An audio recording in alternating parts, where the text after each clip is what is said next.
Hey guys, welcome back to my summer healing journey.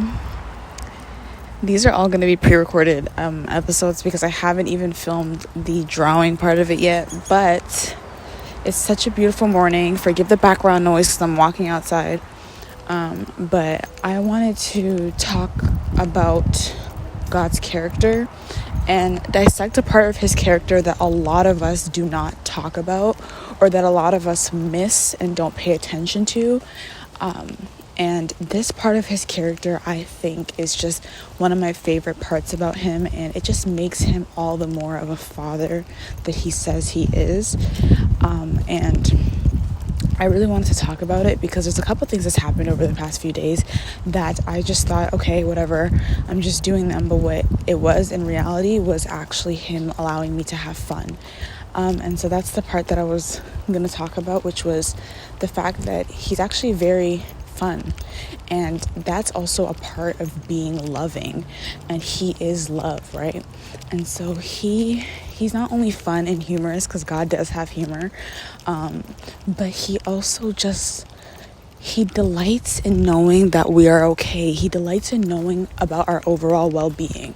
And a lot of people argue, a lot of non-Christians argue, well, a God that wants you to be obedient and follow his will only is very controlling and doesn't want you to do your own thing and whatever the case may be.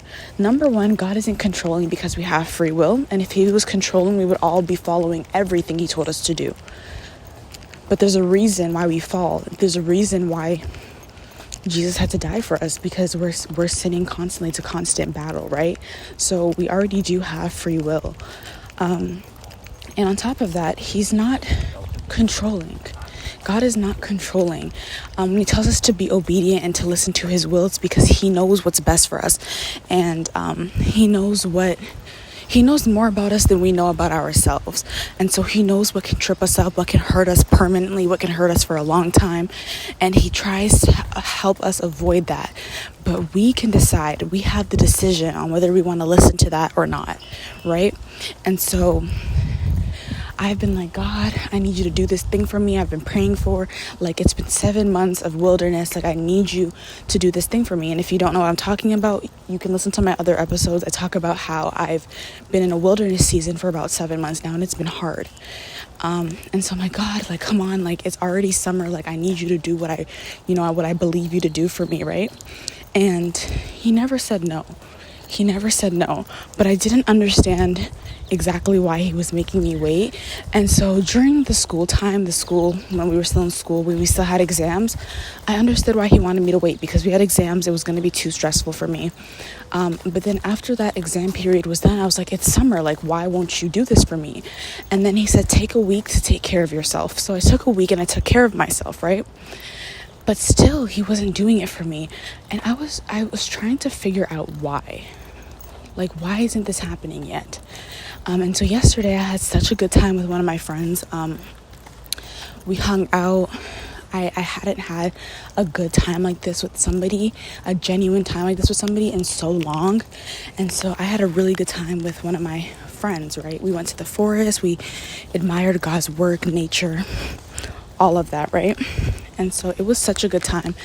And I was like, wow, I was telling my friend, I was like, wow, I really like this. I don't ever really get to do this because I'm usually busy or doing something else, right?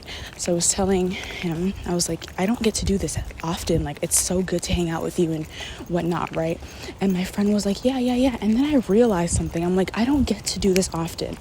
And it really, gives, God was giving me so many opportunities to have fun.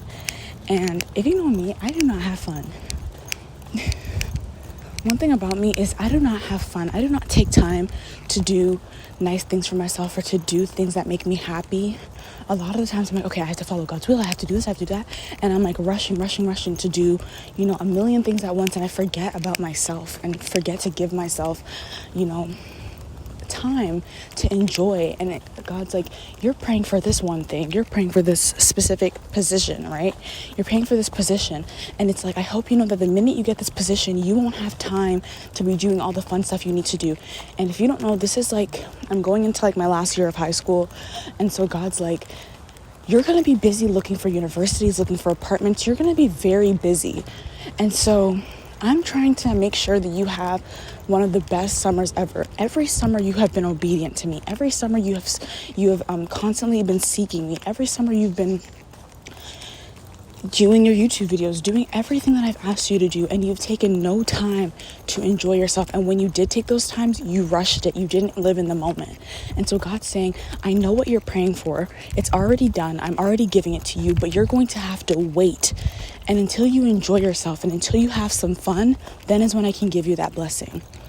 And I thought to myself, and I'm like, a God that's forcing me to have fun? He cares about our genuine well-being. He genuinely cares about how we feel. It's not be obedient to me, follow my will, I know best. It's be obedient to me, follow my will, and you will be blessed in the making. Be obedient to me, follow my will, and it will work out for your good as well. It's not all about him and all about what he wants. That's what I love about God. With Satan, he asks you to do something, he gives you temporary happiness, and then he throws you in the mud and goes to the next person. That's the difference. But with God, he doesn't do that. And so that was like such a mind-blowing thing for me, because I'm like, I actually never take any time to have fun. I actually never do that. And so the fact that God has been giving me all these opportunities to go out and to have fun and to enjoy myself has been such a blessing in itself. And I'm just so happy that I have a parent and that I have a God that cares for me and that genuinely wants to see me have a good time. You know, a lot of these false gods that people serve, it's constant sacrifice. It's constant sacrifice, you know. Not everybody's as happy as they look. It's constant sacrifice. But with my God, I'm obedient to him and he rewards me. And you need to know that when you're obedient to God, he will reward you. So if you've been not having as much fun or doing things you like to do, I encourage you and I challenge you to take time out of your day today and do something that's fun. Obviously, you know, make sure it's good, safe. You're supposed to be doing it, you know, make sure it's not something that you've got conviction from, but do something that's fun. Do something that makes you feel happy. Do something that makes you feel, you know, energized, you know, and enjoy your summer. Enjoy your summer. Have a good time. So that's what this episode was about. And I'm just learning another thing about God's character. I'm learning new things about him every day. And what I learned today was that we serve a God that cares about our overall well-being, and especially cares about us having a good time.